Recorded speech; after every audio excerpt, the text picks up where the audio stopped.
Where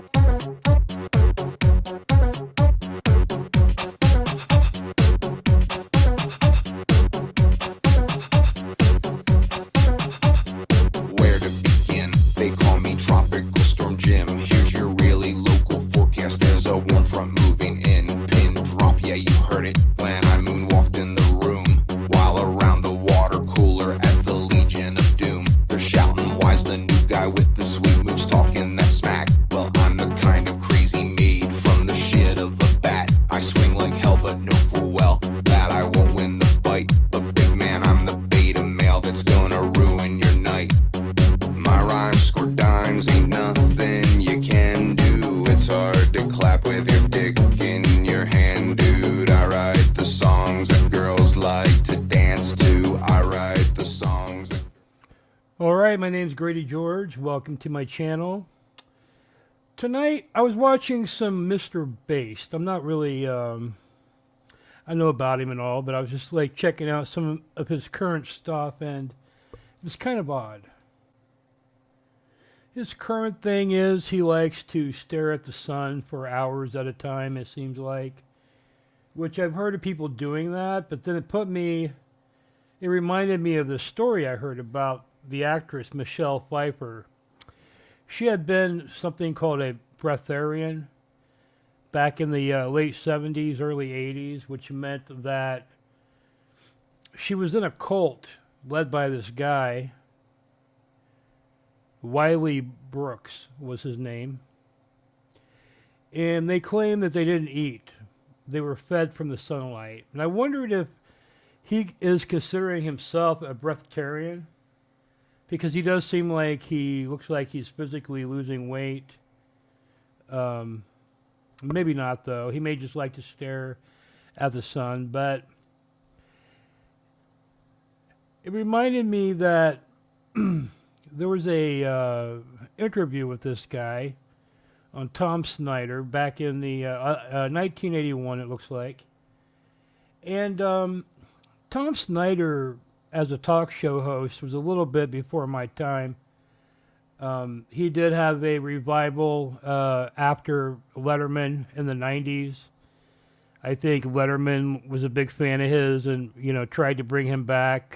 He did some good work in the 90s that I saw, but and that's really when I started to get into him. I started looking up some of his older interviews on YouTube, and I still watch them today. He's one of the better interview people out there, I think, ever. A lot of people don't know him very well, but I like him because he always smokes cigarettes. And I think even occasionally drinks on the show. He doesn't really give a fuck. But he's very, I don't know, he's just very, the way he conducts the interview, he's just very laid back. And I really appreciate that style. It's one of my, Tom Snyder is one of my biggest influences on me as an interviewer. There's actually 3 interviewers that influence me, they're the only people I really look at. They're all before my time. And I thought we would take a look at some of them today. First off, we're going to look at Tom Snyder talking to breatharian Wally Brooks. Years ago, claiming that all the elements we need to survive are in the air and an occasional glass of fruit juice. This is called breatharianism, and if it sounds hard to swallow, we're going to find out now from the man who knows. Would you please welcome Mr. Wally Brooks? Here he is. Wally, welcome to our show. Thank you. I want to ask you something. You haven't eaten for 17 years. You have not had a sandwich, a hamburger, hot dog, pretzel, a piece of roast beef, fish, vegetables, nothing for 17 years. Right. Well, let me explain what breatharianism is first, if I might. Breatharianism But you haven't eaten for 17 years right, as we know it. Right. I don't eat, yes.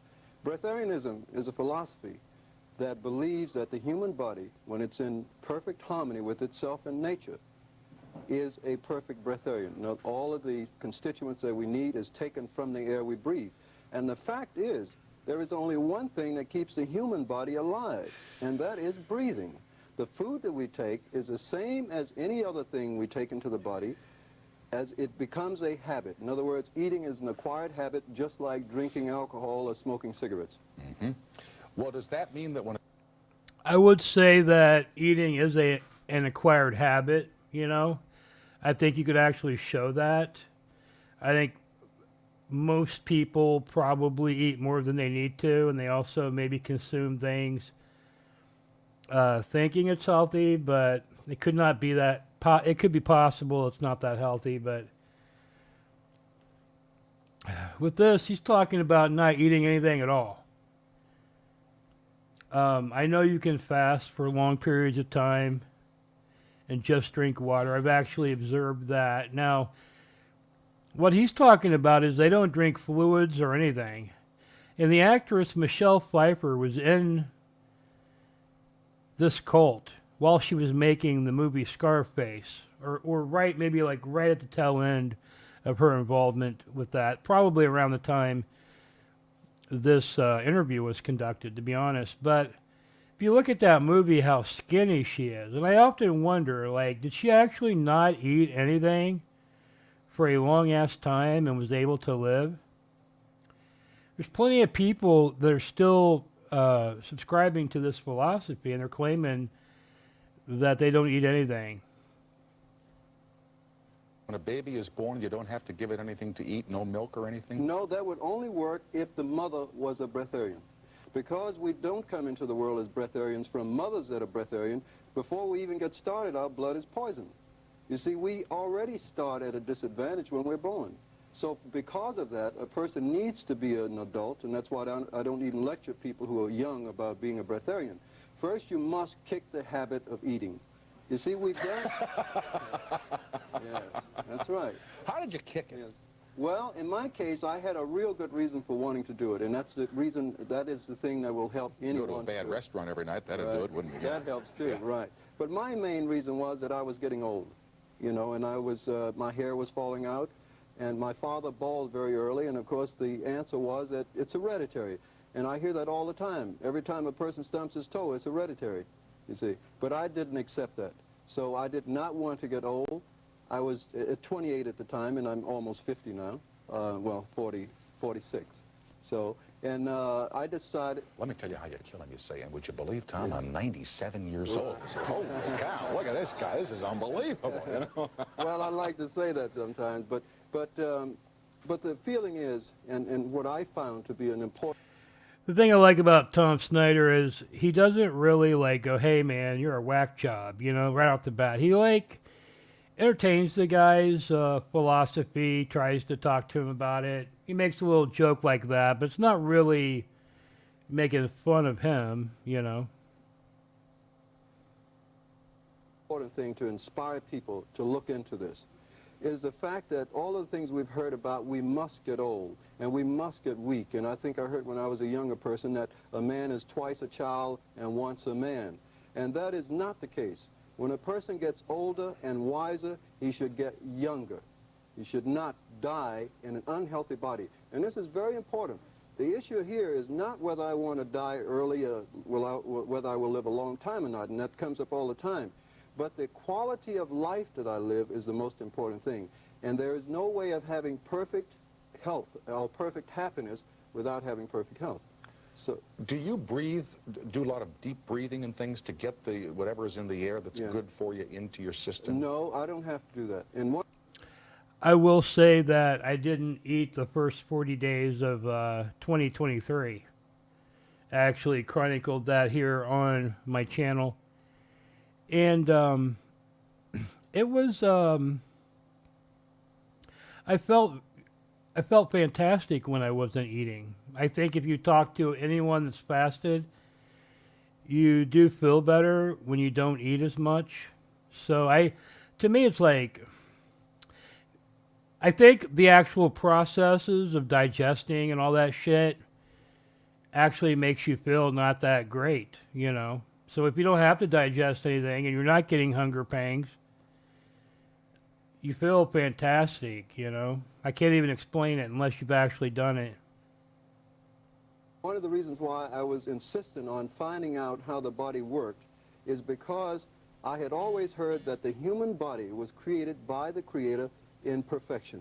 And obviously, if something is created perfect, there's nothing you can do to it but make it less perfect. And that's exactly what man has done. The body was created perfect. It needed nothing but the breath of life, which comes from the creative source, God or universal intelligence or whatever name you want to put on it. In that state, man was perfect, and all that we have done to it is that we have taken it from that perfect state to a lower point of consciousness. And that is why our environments and everything that is in our lives are where they are, because of the quality of our blood. You live in Boulder, Colorado. Yes, that's true. They have nice air there, you know what I mean? Yes, that's right. What if you live, forgive me, now this is a great city I'm going to mention. Yes, I But understand. what if you live in Secaucus, New Jersey? You know, I mean, It would be a problem. oh, what? Yeah. I think it would. Now, maybe I'm not right. I shouldn't say that so directly because I'm not too sure about Secaucus. But I know there are a lot of industrial plants in, Yes, sir. in Jersey, right? Yes, sir. And that would be a problem. And that is one of the major problems. But clearing up the problem does not happen by trying to do it from the outside. It must be done from the inside. Man's environment is the direct representation or the reflection of what man is himself.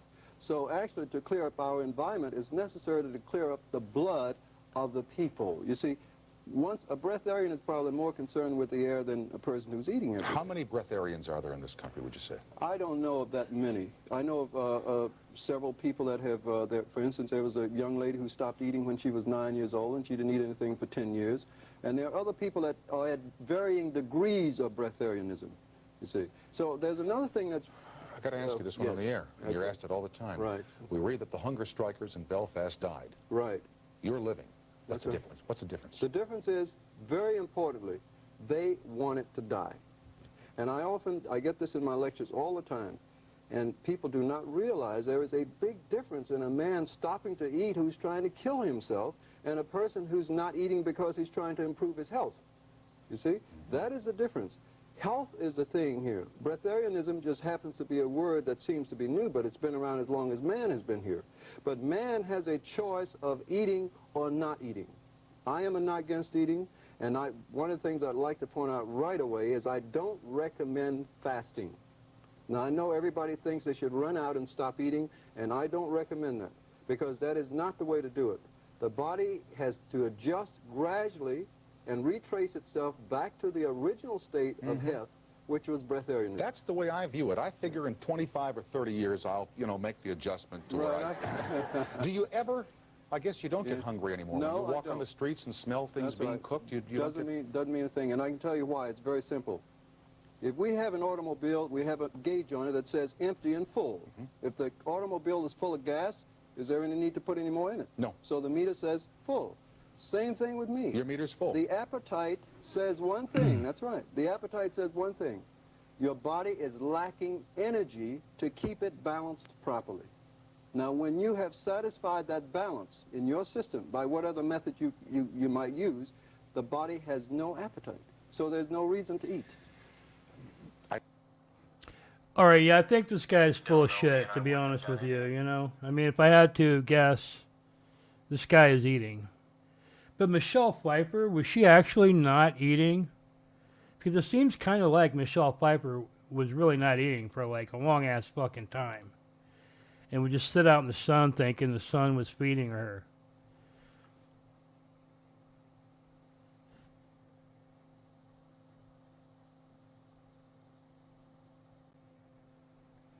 The next guy I wanted to spotlight is a guy named Wally George. This guy actually was in the late 70s, maybe even earlier, I think, into the 80s. I believe he famously died after Anton LaVey put a curse on him. Or maybe it's not this guy, maybe it's somebody else, but I became aware of this guy because I'm a fan of the punk band, The Mentors. From back when I was even like a little kid, I was listening to that stuff, and I would actually, because the punk rock guys back in the day were very accessible, and I used to actually call El Duce on the phone and talk to him every once in a while, and, he was aware I was some little kid. He was talking to me, he was nice to me, but looking back, it was kind of weird. Some of the conversations we had, you know. But anyway, I was watching this. I came aware of this guy. I started watching a lot of his shows. He was a regional guy in California. I think he kind of veered more conservative, right wing. But here's an episode of when the Mentors came on one time. One of the scummiest, raunchiest rock bands I've ever met. Hey, watch it. El Duce and the Mentors. Hey, peanut brain. Now, hold it. All right, prune face, lay it on me. Hey, Duce, hold it, guys. Hold down the audience. Quiet. Now, you probably are the most filthy, raunchy group of musicians I've ever seen in my life. You practice rape rock, and you have the audacity. Do you still believe that women who get raped, they deserve it? Yeah.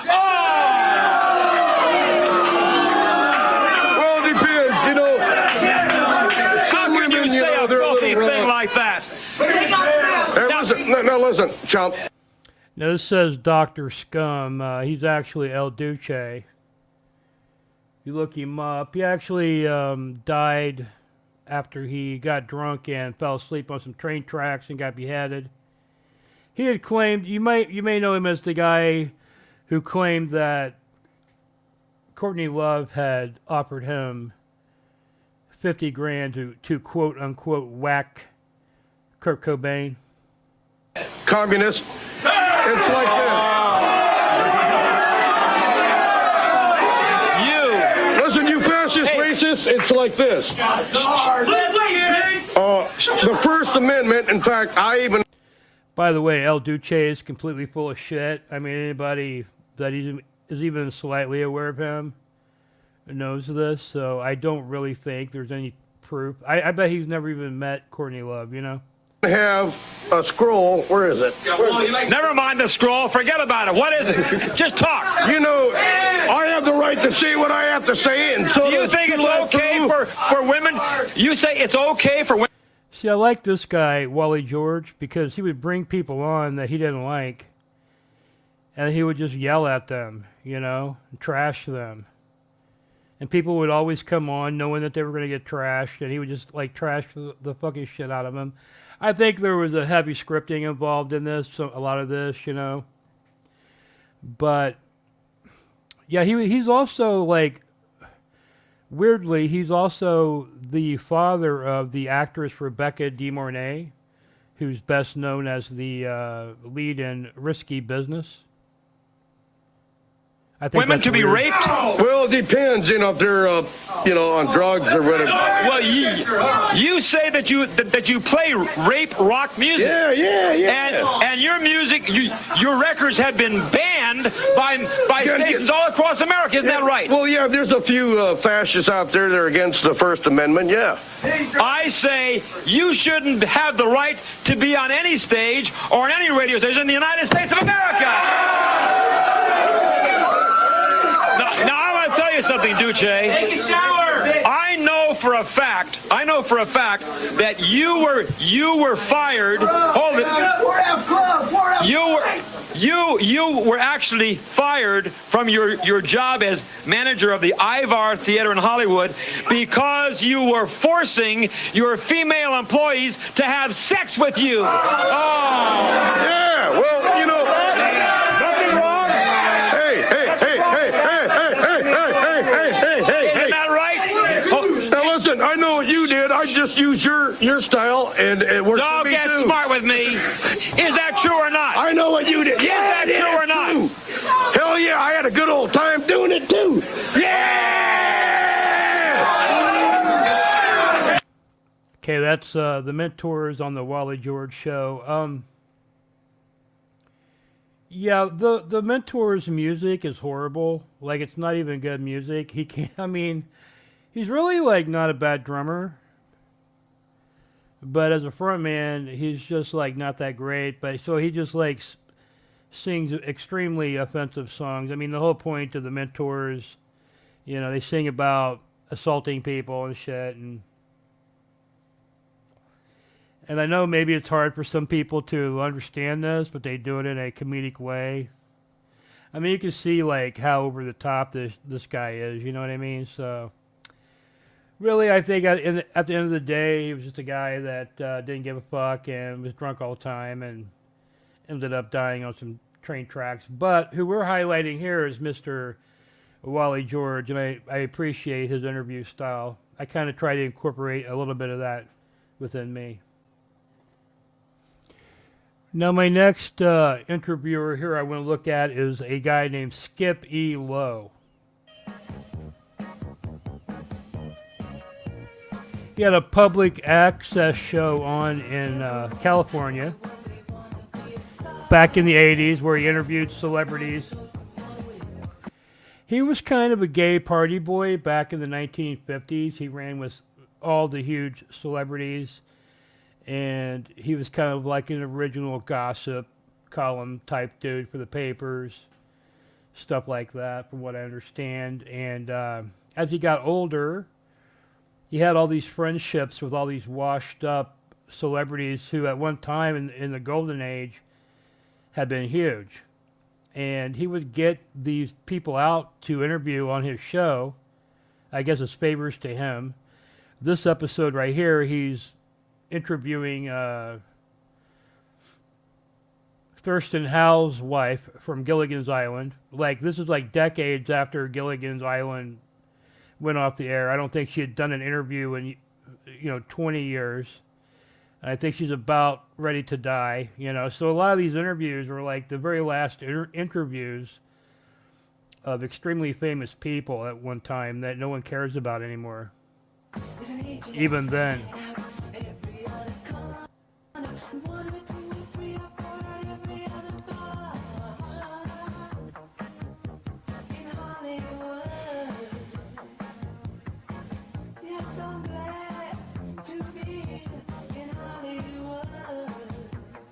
Lowe again. One of our guests today was encouraged personally by Catherine Cornell to pursue an acting career. Since then, she has amassed stage, movie, and TV credits an arm long. However, she is best known by most as the haute-couture castaway on Gilligan's Island. This actress is, of course, the wonderful and classy Natalie Schafer.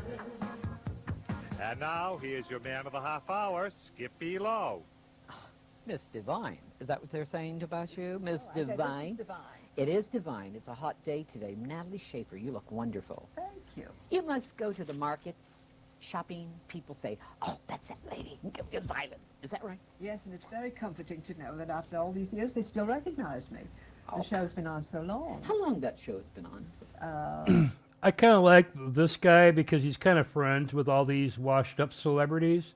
So he kind of knows all their like little like bullshit business they've got going on currently as old people, and he's always like trying to work it in, trying to get the information out of them.